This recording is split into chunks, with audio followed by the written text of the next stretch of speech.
Unidad 3. Reacciones químicas y estequiometrías. Unidad de concentración. En esta presentación vamos a ver cómo determinar las unidades de concentración empleadas en química. La concentración no es más que un concepto para definir qué, tanta, qué tanto material, qué tanta sustancia presenta una mezcla. Podemos emplear los términos cualitativo y términos cuantitativos. Con respecto a los términos cualitativos, podemos usar el término de diluida y concentrada para describir la disolución. Sin embargo, en la parte cuantitativa tenemos algunas ecuaciones para poder expresar esa concentración, que puede ser en términos de su masa o en términos del volumen de la disolución. Para ello necesitamos repasar algunos conceptos relacionados con la concentración, y estos son respecto a la mezcla que vamos a preparar por medio de dos sustancias, en donde una de ellas se va a conocer como soluto y es la que estará en menor cantidad en la mezcla. El otro compuesto va a ser conocido como disolvente o solvente. Este va a ser la cantidad de sustancia que estará en mayor cantidad en la concentración y va a ser el medio por el cual se va a disolver el soluto.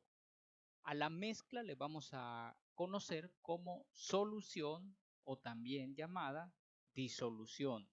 En esta estará contenida tanto el soluto como el solvente. Las unidades de concentración podemos clasificarlo como unidades físicas de concentración y unidades químicas de concentración.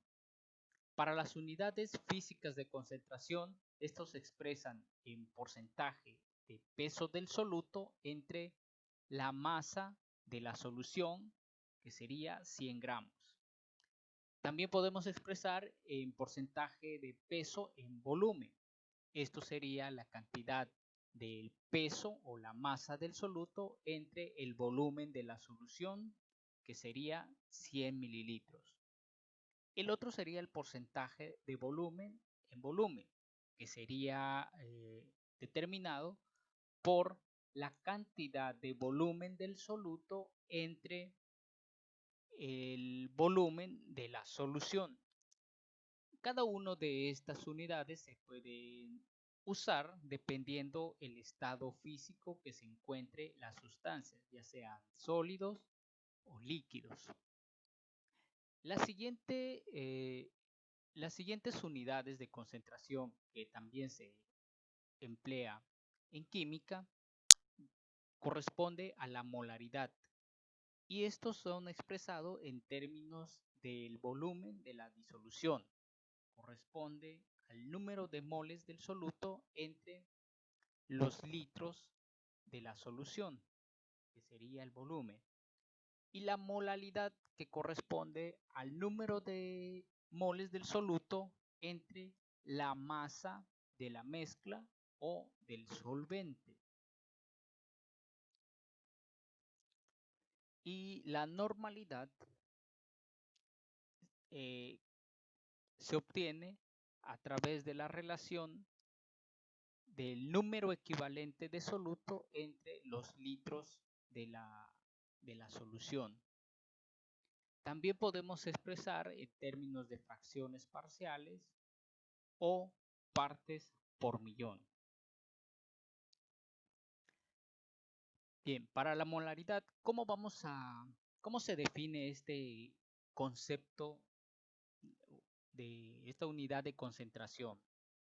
Bien, se expresa a través del símbolo M como su unidad de medida, y lo obtenemos al dividir el número de moles del soluto entre el volumen de la disolución, el volumen de la mezcla. ¿Cómo podemos preparar en laboratorio una disolución con una determinada molaridad? Bueno, Vamos a emplear un matraz volumétrico calibrado. Se pesa la cantidad en gramos en una báscula digital o bien analógica de la cantidad de la muestra de soluto. Previamente nosotros debemos de convertir las cantidades de moles a unidades de gramos para poder determinarlo o medirlo en laboratorio. Y esto será el equivalente de las cantidades de moles.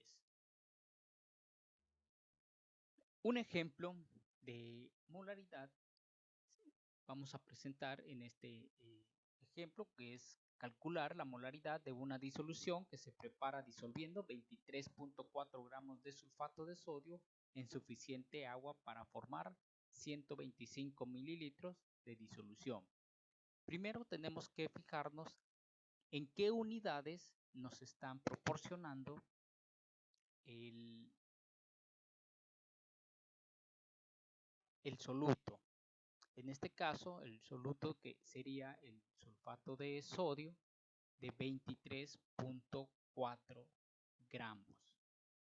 Y la cantidad de agua es de 125 mililitros. Por lo tanto, necesitamos transformar las cantidades de gramos del soluto a unidades de moles y el volumen de la disolución o de la mezcla tenemos que convertirlo a litros.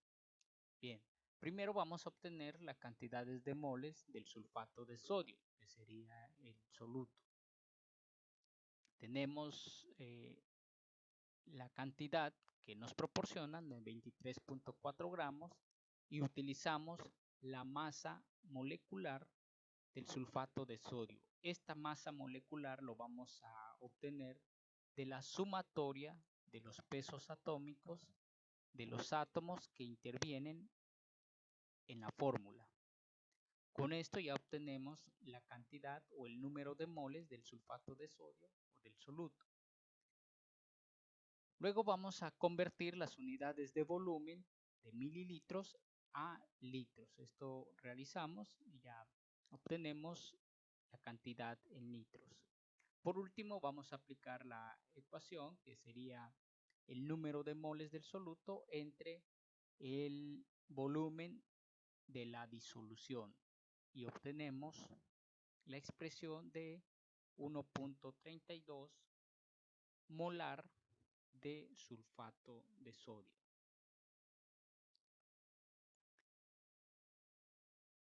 Otro ejemplo, este corresponde, nos proporcionan la densidad de una disolución que contiene 5 gramos de tolueno y 225 gramos de benceno. Bueno, esta densidad es igual a 0.876 gramos por mililitro. Calcule la molaridad de la disolución. En este caso, en este ejemplo, nos están proporcionando la densidad de la mezcla, que sería de 0.876 gramos sobre mililitro, y nos proporcionan las cantidades del soluto y del solvente. Esto lo vamos a identificar porque el soluto está en menor cantidad y el solvente en una mayor cantidad. Tenemos las masas de las dos sustancias. Primeramente tenemos que convertir la cantidad de gramos del soluto a unidades de moles. Bien, para ello vamos a emplear esta relación donde utilizamos como dato la masa molecular del tolueno, que vamos a utilizarla para calcular el número de moles del soluto. Para los mililitros de disolución no nos están dando el volumen directamente, pero nos están proporcionando la densidad, y la densidad es la cantidad de masa entre el volumen. Por lo tanto, podemos hacer un despeje de esa ecuación para obtener el volumen de la disolución, que sería el volumen, sería igual por la masa de la mezcla o de la disolución por entre la densidad. Bien, esto lo tenemos aquí, la cantidad en volumen de la disolución. Tenemos los mililitros, 230, que sería la masa total de la disolución, 5 gramos más 225 gramos, que sería 230 gramos. Lo dividimos entre la densidad de la disolución y obtenemos el valor de en mililitros. Posteriormente estos mililitros los vamos a convertir a unidades de litros. Entonces, la molaridad, ya tenemos el número de moles del soluto entre los litros de la disolución o los litros de la mezcla, de 0.054, que corresponde al del soluto, en este caso el cetolueno, entre 263 mililitros de disolución que tendríamos que convertir a litros para obtener así la molaridad.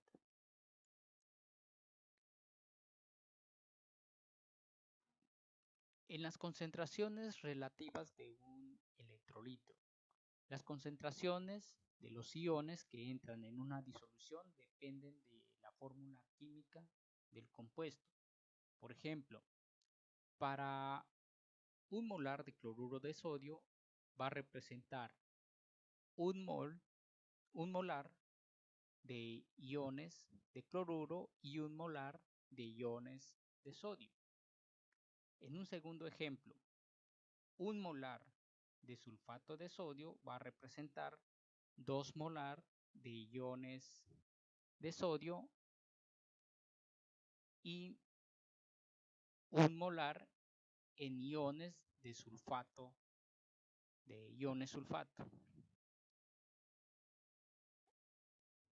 O sea que esta cantidad de molar va a representar cada uno de, de estas sustancias. En este caso, como para el sodio, tenemos 2 átomos de sodio, 2 iones de sodio, por lo tanto vamos a multiplicar los dos por la cantidad de la concentración molar. El ion sulfato, todo esto es un radical y todo esto representa una sustancia iónica. En este caso tenemos un solo radical de la sustancia iónica, que es el sulfato, y esto va a representar con una concentración de 1 molar. En un siguiente ejemplo, nos preguntan qué concentración molar tiene los iones de potasio en una disolución de 0.015 molar de carbonato de potasio. Vamos a identificar primero que el potasio es un ion y estaría presente con 2, y el ion carbonato estaría presente con un radical o un ion carbonato en esta fórmula. Nos preguntan la concentración molar del ion de potasio. Por lo tanto, la respuesta será de 0.015 molar por 2, que sería la cantidad de iones que proporciona esta sustancia. Y así obtenemos que la concentración molar es de 0.03 para el ion potasio de esta sustancia. Podemos obtener las correlaciones de molaridad, moles y volumen. Esto tendiendo a la ecuación que se nos presenta para calcular la molaridad, ya que correlaciona la cantidad de moles y con el volumen de la disolución. Por lo tanto, si tenemos dos datos, podemos conocer cualquiera de ellos. Podemos hacer un despeje, por ejemplo, para obtener los moles de soluto y esto se obtendría con la concentración conocida por el volumen de la disolución. O también podemos obtener el volumen de la disolución, que será igual a la cantidad de moles de soluto entre la concentración molar. Vamos a ver un ejemplo. En este, ¿cuántos gramos de sulfato de sodio se requieren para preparar 0.350 litros de solución de sulfato de sodio con una concentración de 0.5 molar? Bien, primeramente tenemos que determinar la cantidad de moles del, del soluto. Vamos a despejar de la ecuación de molaridad, vamos a despejar el número de moles del soluto. Conocemos la concentración y conocemos el volumen de la disolución. Por lo tanto, la cantidad de moles de soluto estaría expresado por la multiplicación de la concentración de 0.5 por el volumen de 0.350, y esto nos da una cantidad de moles de soluto de 0.175. Bien, una vez que ya tenemos la cantidad de moles de soluto, podemos convertirlo a unidades de gramos. Para ello vamos a emplear el peso formular de el peso molecular del sulfato de sodio, que en este caso es de 142 gramos sobre mol. Entonces la multiplicación de 0.175 por 142 obtenemos la cantidad en gramos del sulfato de sodio. En laboratorio se manejan las sustancias, una sustancia que va a ser la que estará en mayor concentración, y luego a través de mezclas sucesivas podemos disminuir esa solución o disolución. A la solución que estará en mayor concentración se le conoce como disolución stock, y la solución que será en menor concentración, bueno, es lo que vamos a llamar como disolución. Esta se va a preparar con la disolución stock y agregando agua destilada. Existe una correlación en la disolución, y es que al momento de preparar una disolución diluida a partir de una concentración, la cantidad de moles de soluto va a permanecer iguales, o sea, el número de moles antes de diluir va a ser igual o equivalente al número de moles después de diluir.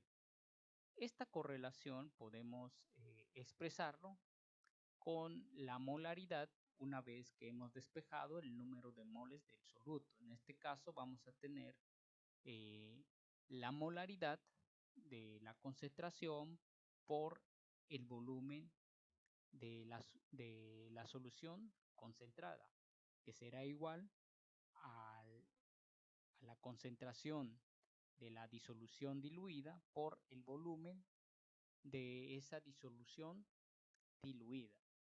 En este esquema podemos representar cómo podemos ir obteniendo cada una de estas variables, siempre y cuando se conozcan tres de ellas.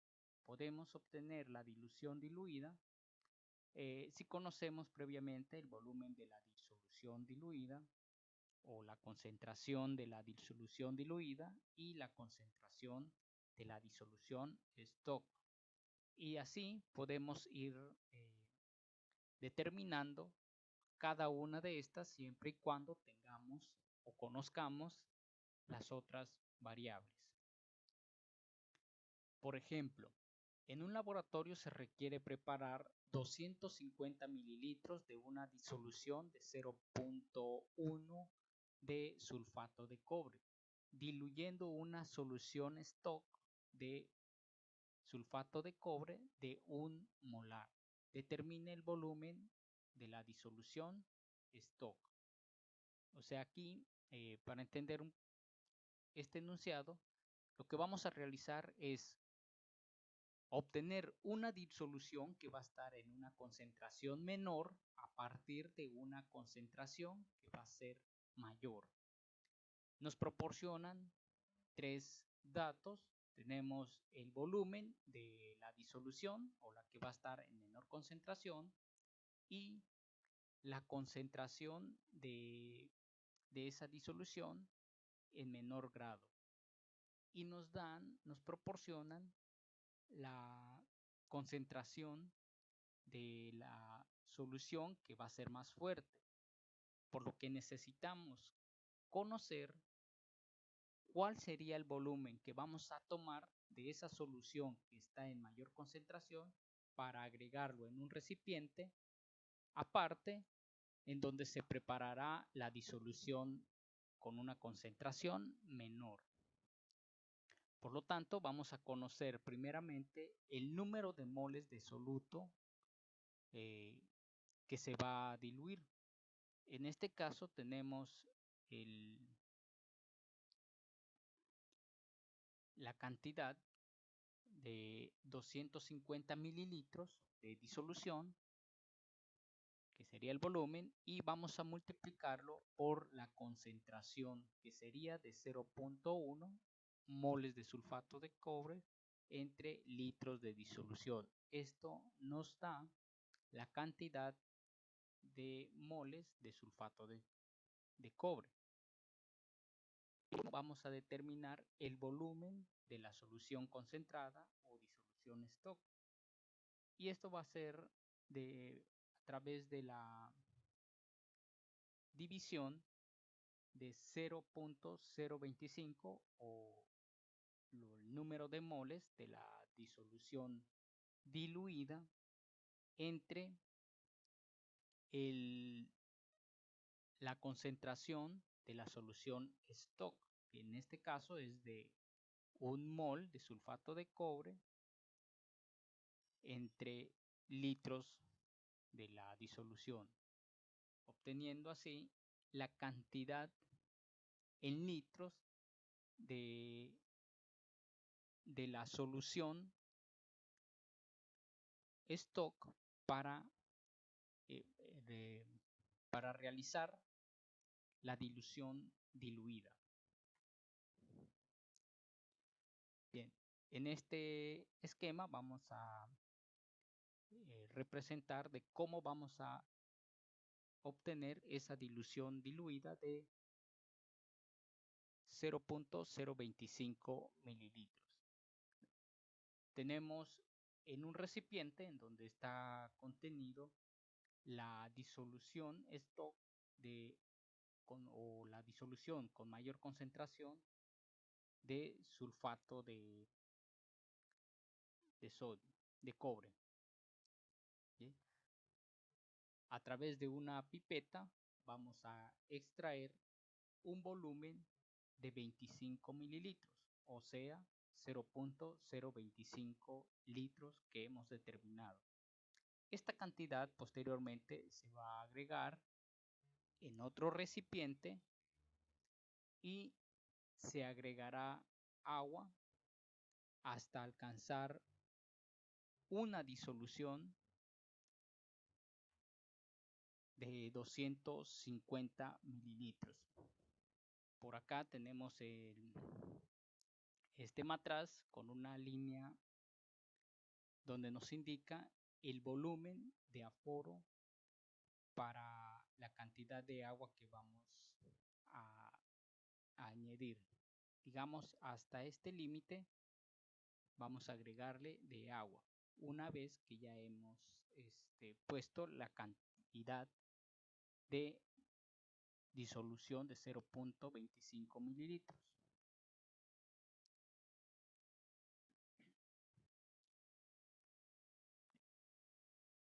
A través de los cálculos que hemos visto en los ejemplos, podemos determinar ya sea el cálculo de masa o a través del cálculo de la concentración de disolución y volumen que podemos utilizar en el laboratorio.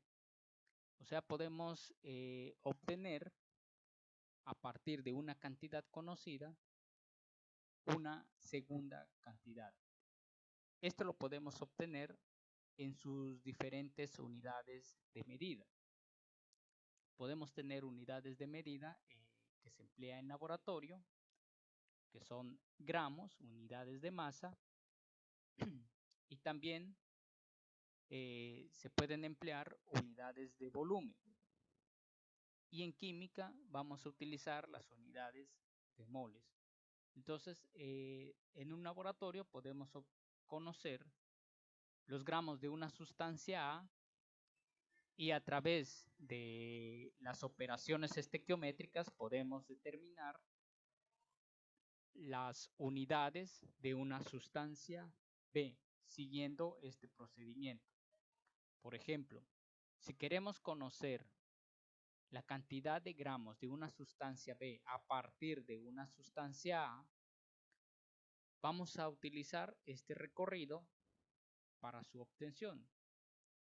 De los datos que nos proporcionan gramos de la sustancia A, usamos la masa molar de A para conocer los moles de la sustancia A. Y usando los coeficientes estequiométricos de la ecuación balanceada, vamos a conocer la cantidad de moles de la sustancia B y luego podemos, usando la masa molar de B, podemos calcular o determinar los gramos de la sustancia B.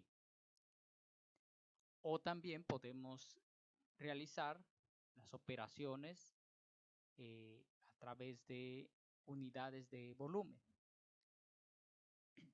En este caso, si nos proporcionan el volumen o la molaridad de una sustancia A, usamos la ecuación de molaridad para conocer los moles de la sustancia A y posteriormente, usando los coeficientes estequiométricos de la ecuación balanceada, podemos determinar los moles de la sustancia B y usando la masa molar de B podríamos conocer los gramos de la sustancia B. Este recorrido podemos seguirlo de diferentes formas, ya sea de los gramos de la sustancia A para conocer el volumen o la molaridad de la sustancia A, o los gramos de la sustancia A y conocer el volumen o la molaridad de la sustancia B.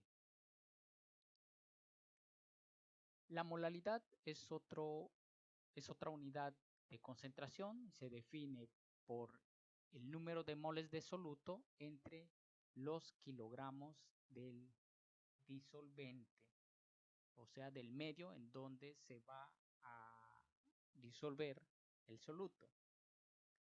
Para la molaridad sí cambia la temperatura. Este es un aspecto importante para los experimentos en laboratorio.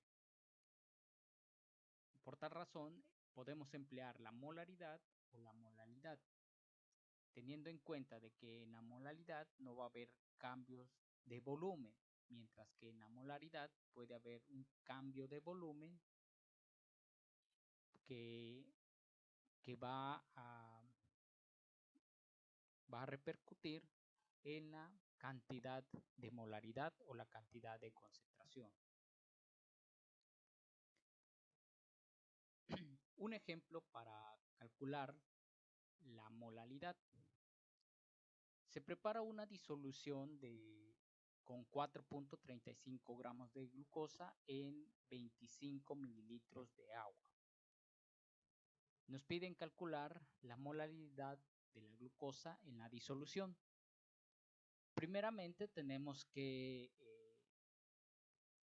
analizar qué unidades presentan nuestros datos e identificar cuál es el soluto y cuál sería el disolvente. En este caso, el soluto nos proporcionan unidades de gramos y hay que convertirlo a moles. La cantidad de agua o del disolvente nos dan en unidades de volumen, por lo tanto necesitamos transformarlo a kilogramos. Bien, para ello vamos a necesitar la densidad del agua para transformar el volumen a, a, a unidades de masa. Bueno, vamos a convertir los gramos de la glucosa o del soluto, que son de 4.35, y vamos a emplear la masa molecular de la glucosa. Esto nos proporciona un valor de 0.0241 moles de glucosa. Aquí ya obtuvimos el número de moles del soluto. Y para el volumen de agua, bueno, esto va a ser equivalente de un kilogramo de agua, sería equivalente a 1 litro de agua. Bien, realizamos previamente esa conversión para pasar los mililitros a kilogramos. Y la molalidad lo vamos a obtener de la división de 0.0241, el número de moles del soluto, entre los kilogramos del disolvente, que sería el medio donde se va a disolver el soluto. Y obtenemos la concentración en unidades de molal.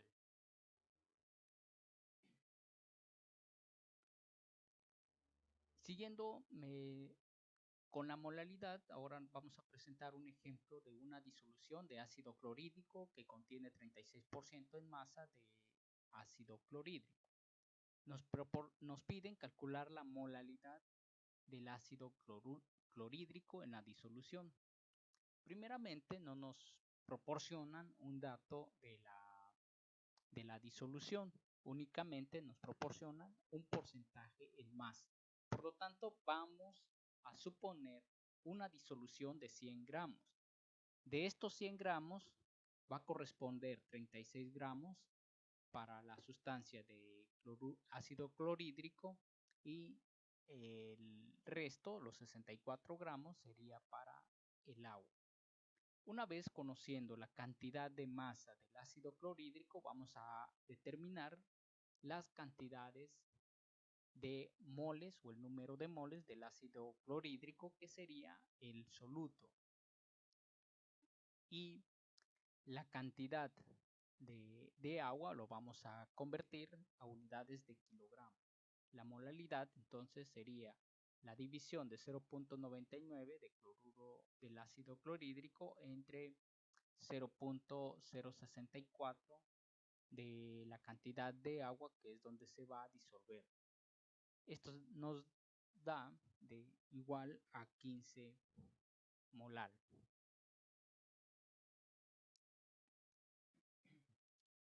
Bien, la normalidad es otra unidad de concentración en química y esta se define como la cantidad equivalente de soluto entre el volumen de la solución. Se expresa en litros, expresada en litros. Bien, esta sería la ecuación. La normalidad es el equivalente de soluto entre los litros de la solución. El equivalente representa la porción de un conjunto químico cuya masa está en capacidad de reaccionar con un átomo de hidrógeno. O sea, va a ser aquella masa que puede proporcionar a la sustancia y que esa cantidad va a ser propensa a reaccionar con el hidrógeno. Así, tenemos, por ejemplo, para el ácido clorhídrico, su masa molecular es de 36 gramos sobre mol. Cada fórmula del ácido clorhídrico proporciona o aporta un hidrógeno. Por lo tanto, la masa completa de 36 puede ceder un hidrógeno y esta cantidad será la masa equivalente del compuesto o el peso equivalente. En otro ejemplo, para el ácido sulfúrico tiene una masa molecular de 98. En la fórmula vemos que puede proporcionar 2 átomos de hidrógeno. Por lo tanto, cada 49 gramos o la mitad de la masa molecular va a ceder un átomo de hidrógeno. Como tiene 2, por lo tanto, por tal razón, va a contener el equivalente de 2 y cada uno de estos va a aportar con 49 gramos. ¿Cómo vamos a calcular la masa o el peso equivalente? Para los ácidos, este va a ser la masa molecular que vamos a obtener de la fórmula entre el número de hidrógenos que puede aportar esa fórmula. Para el caso de los hidróxidos o bases, va a ser el peso equivalente igual a la masa molecular entre el número de radicales hidroxilos que puede aportar de la fórmula. Y para las sales, el peso equivalente va a ser igual a la masa molecular entre el número de aniones que puede aportar la fórmula por la valencia del anión. Vamos a ver un ejemplo de esto. Para el peso equivalente de las sales, tenemos el cloruro de potasio. El anión presente es el cloruro, el que tenga un signo negativo. Este anión va a tener la capacidad de aceptar un protón o un hidrógeno. Entonces, la masa molecular del cloruro de potasio es de 74.55 entre el número de iones que puede aportar y el número de valencia. El número de valencia sería el que tendría aquí como exponente. Bien. Otro ejemplo para el sulfato de aluminio, con una masa molecular de 342 gramos sobre mol. El sulfato de aluminio va a aportar con 2 aniones, que sería el ion sulfato, ¿sí? Perdón, serían 3 aniones que aportaría el ion sulfato, y este tendría una valencia de 2. Por lo tanto, 3 que son los radicales que aporta esta fórmula y 2 que sería la valencia. Esto sería igual a 57 gramos equivalentes. Ahora vamos a ver un ejemplo para calcular la normalidad. Nos piden determinar la concentración en unidades de normalidad de una disolución que fue preparada disolviendo 15 gramos de ácido fosfórico en suficiente agua hasta completar 650 mililitros de disolución. Bueno, primero vamos a obtener la masa equivalente de esta sustancia del ácido fosfórico, que sería el soluto. Calculamos primeramente la masa molecular del ácido fosfórico. Esto nos da 98. El peso equivalente para el ácido va a ser la masa molecular entre la cantidad de hidrógenos que puede proporcionar la fórmula. En este caso, del ácido fosfórico puede aportar 3 átomos de hidrógeno. Entonces su peso equivalente sería de 32.67. Y para determinar el equivalente de soluto, esto lo vamos a obtener al dividir los gramos del soluto, que sería de 15, entre el peso equivalente que hemos calculado de 32.67, obteniendo así el equivalente de soluto.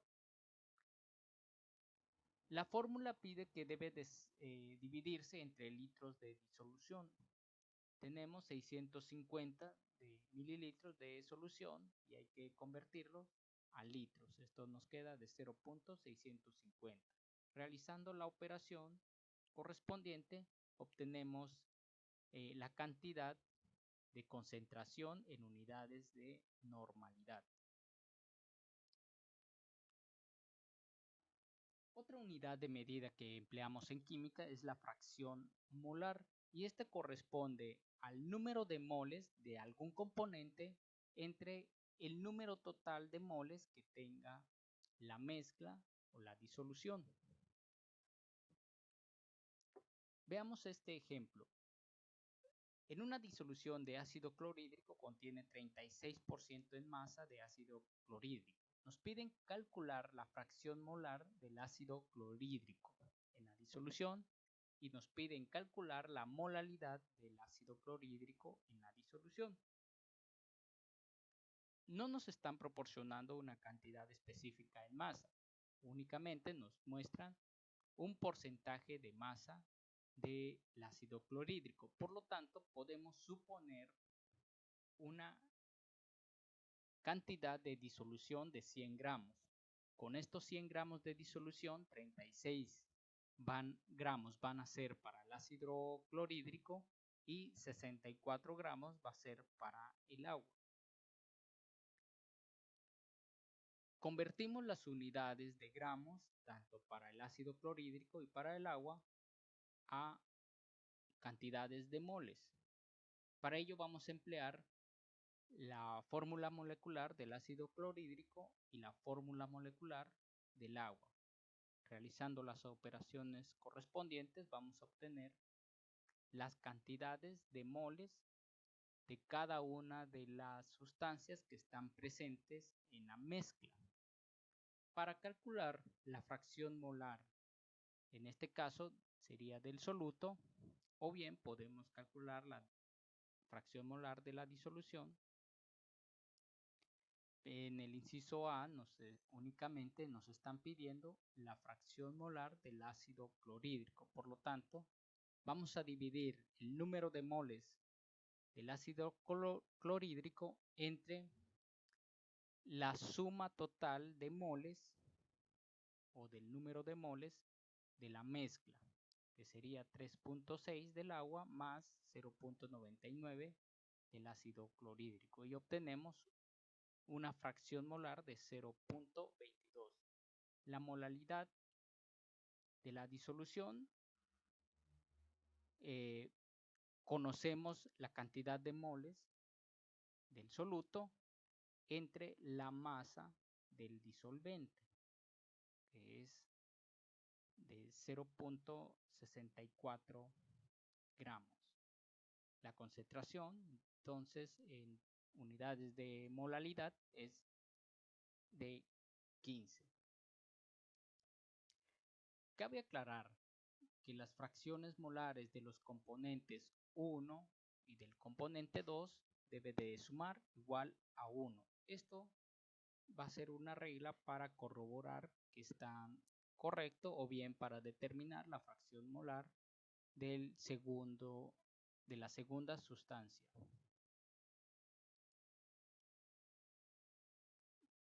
Podemos convertir o pasar de las unidades de concentración de molaridad a molaridad siempre que se conozca ya sea la densidad y la masa del soluto y la masa del disolvente. La masa de la disolución siempre va a ser igual a la suma de la masa del disolvente más la masa del soluto. Y conociendo las densidades de la disolución podemos calcular o pasar de unidades de molaridad a unidades de molaridad. Para ello podemos utilizar el siguiente esquema para seguir el proceso de cómo calcular u obtener una u otra unidad. Si conocemos la masa del disolvente, por ejemplo, y conocemos la cantidad de moles del soluto, podemos calcular la molalidad, que es expresada en términos de moles entre kilogramos del disolvente.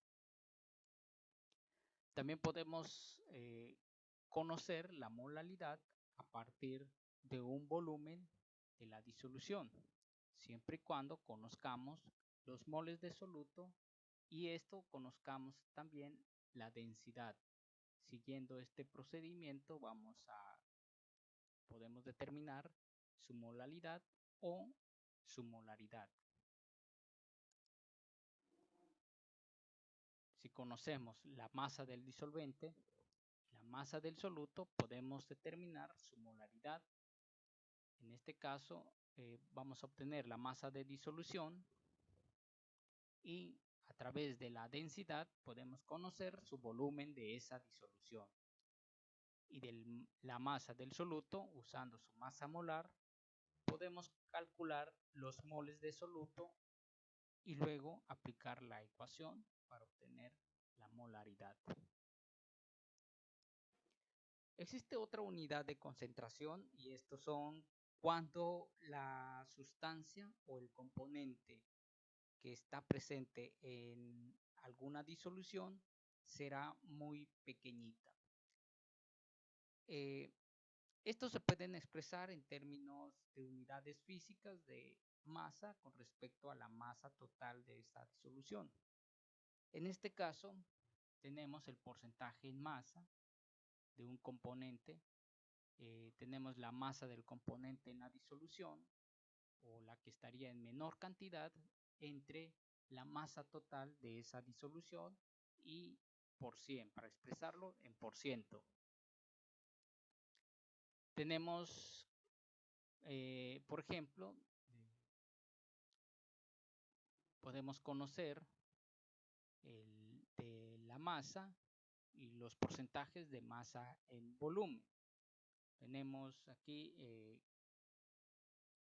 el porcentaje de masa que va a ser igual a la masa del soluto entre la masa total de la disolución, o bien con respecto al volumen va a ser la masa del componente en la disolución por 100 entre el volumen total de la disolución. En este ejemplo vamos a determinar el porcentaje en masa de un soluto en una disolución. Nos dicen que se prepara una disolución disolviendo 13.5 gramos de glucosa en 0.1 kilogramo de agua. O sea, prácticamente serían 100 gramos de agua. Tenemos la cantidad de la glucosa entre la masa de la mezcla, que sería 3.5 gramos, más los 100 gramos del agua. Por 100, esto tenemos una concentración de glucosa en esos 100 gramos de 11.9%. Otra unidad para expresar cantidades mucho más pequeñas, ¿sí?, de un soluto en una disolución es las unidades de partes por millón. Es una unidad de medida de concentración muy diluidas. Las partes por millón representan los miligramos de una sustancia que hay en un kilogramo de disolución, o puede ser que sea unidades de volumen. En este caso sería en litros de disolución. Las partes por millón también representan los miligramos de una sustancia en un litro de la disolución. Esto lo vamos a ver en el siguiente ejemplo. Nos piden determinar una muestra de 2.5 gramos de aguas freáticas que contenía en 5.4 miligramos de ion zinc. Calcular la concentración de iones de zinc en partes por millón. En este caso vamos a utilizar la fórmula de la cantidad en gramos del, del soluto, en este caso los de iones de zinc, los que están en una cantidad mucho menor comparada con la del agua, entre la cantidad de la disolución. Debido a que es muy pequeñita la cantidad de zinc con respecto a la cantidad de agua, por lo tanto podemos utilizar únicamente la cantidad de agua como la masa total de la disolución.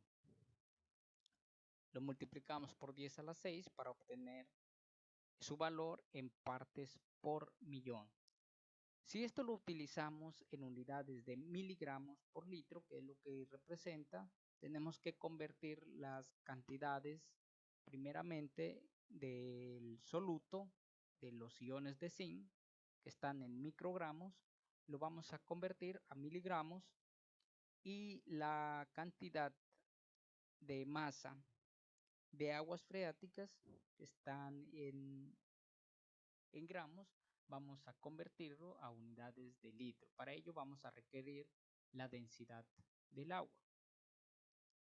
Bien, este nos da un valor de 2.16 miligramos por litro.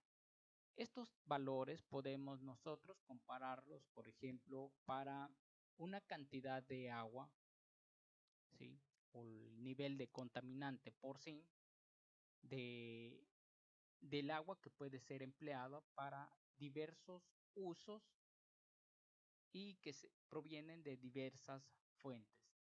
Esta es una tabla que proporciona eh, la Conagua, o que está presente también en las normas oficiales mexicanas, en donde indican las cantidades de nivel de contaminantes, ya sean de metales, que están presentes en el agua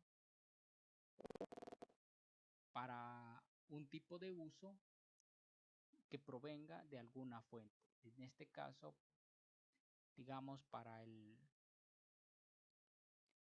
si proviene esa cantidad de agua de una fuente de río y para uso agrícola o uso urbano, por ejemplo, para uso urbano, estos son el promedio mensual y el promedio diario. Entonces, para el promedio diario no debe de pasar de los 20 partes por millón o 20 miligramos por litro. O en cantidades mensuales, esto no debe de pasar de 10 partes por millón o de 10 miligramos por litro. Y lo que estamos observando en este ejemplo es que para esta cantidad de aguas freáticas, que es agua subterránea, pues su nivel de contaminantes del ion zinc es bajo. Tenemos de 2.2 partes por millón. Se podría considerar que al menos para este tipo de contaminante el agua que se pretende utilizar podría ser adecuado, aunque en la norma oficial mexicana no especifica para una fuente específica para las aguas subterráneas. No indica su nivel de contaminante en esta tabla. Sin embargo, están presentes para diferentes fuentes de origen de esa cantidad de agua. De esta manera, terminamos la presentación de unidades de concentración.